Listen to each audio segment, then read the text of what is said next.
Once upon a time, in the quiet village of Eldermere, there stood an ancient oak tree at the edge of the whispering woods. Carved into its gnarled trunk was a small, ornate door, no handle, no keyhole, just strange silver runes that shimmered faintly in the moonlight. The villagers spoke of it in hushed tones. "The door only opens at midnight," they said, "and only for those brave yet foolish enough to knock." 12-year-old Liora had heard the stories all her life. But unlike the others, she wasn't afraid, she was curious. On the eve of her 13th birthday, Liora crept out of her cottage, her lantern casting flickering shadows on the cobblestone path. The woods loomed ahead, the oak tree standing sentinel. She checked the small pocket watch her grandfather had given her. 11:59 p.m. Her heart pounded as she stepped forward. The wind rustled the leaves, and the runes on the door began to glow. Midnight. Liora took a deep breath and knocked 3 times. The door creaked open. A gust of cold, sweet-smelling air rushed out, and from the darkness beyond, a voice soft and musical spoke. "Who seeks passage through the door of forgotten wishes?" Liora swallowed. Segundo. Liora of Eldermere. The door swung wider, revealing a winding path lined with glowing blue flowers. A figure emerged, a tall woman with silver hair and eyes like polished amber. She smiled. "Few dare to knock, even fewer return. What is it you seek, child?" "I want an adventure," Liora said firmly. "A real one." The woman laughed, the sound like chimes in the wind.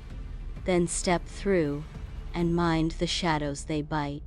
Liora crossed the threshold, and the door shut behind her with a soft click. The world beyond was nothing like Eldermere. The sky shimmered with twin moons, and the trees whispered secrets in a language just beyond understanding. A small creature, part fox, part firefly, darted to her side. "You're new," it chirped. "Lost your way already?" "I'm not lost," Liora said. "I'm exploring." "Same thing," the creature giggled. "Best stick with me. The Night Queen's hounds hunt wanderers." Before Liora could ask what that meant, a deep growl echoed through the trees. The creature's glow dimmed in fear. "Too late. Run!" Liora sprinted, her heart in her throat as shadowy beasts with glowing red eyes surged after her. She ducked under roots, leaped over streams, and finally stumbled into a clearing where the silver-haired woman stood waiting. "Tired already?" the woman teased. "Help!"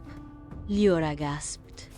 The woman raised a hand, and the hounds skidded to a halt, whining before melting back into the dark. "Adventure comes with danger," she said, "but also with rewards." She pointed to a small chest at the base of a tree. "Open it." Liora lifted the lid. Inside lay a silver key and a note. "For the brave. Use wisely. This key unlocks any door, but only once," the woman said. "Even the one back home." Liora frowned. "But what if I don't want to go back yet?" The woman's smile turned sly. "Then keep it. But remember, all doors open both ways."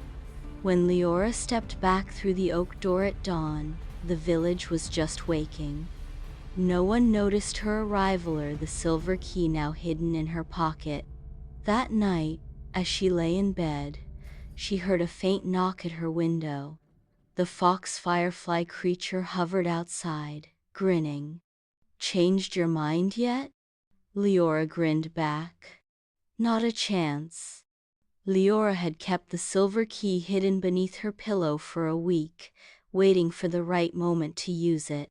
The fox firefly creature, now her mischievous companion, whom she'd nicknamed Ember, had been pestering her daily. "You're boring," Ember huffed, floating upside down above her bed. "That key isn't for admiring, it's for unlocking." Liora rolled her eyes. "And what if I unlock something terrible? Then you'll have a terribly good story." That night, under a full moon, Liora finally gave in. She pressed the key against her bedroom door and turned it. Instead of opening into the hallway, the door revealed a swirling tunnel of stars.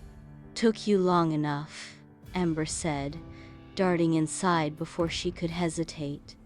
Liora took a deep breath and followed. They emerged in a city of gleaming brass and glass, where towering clock towers ticked backward and streets twisted like coiled springs. People in silver robes hurried past, muttering about lost minutes and stolen hours. A boy with cogs for pupils stopped and glared. "You're not supposed to be here." Liora blinked. "Where is here?" "Chronopolis," he said. "The city of time. And you're standing in the middle of the hourglass square, which is illegal, unless you're a keeper." Before she could ask what a keeper was, a deep gong echoed through the city. The boy paled. "The Time Warden's coming. Run." Liora and Ember ducked into an alley as a massive figure in a clock-faced robe stormed past, scanning the streets with a glowing pendulum. "Whoever stole the key of lost time," the warden boomed, "return it or be erased." Leora's stomach dropped. She pulled out her silver key.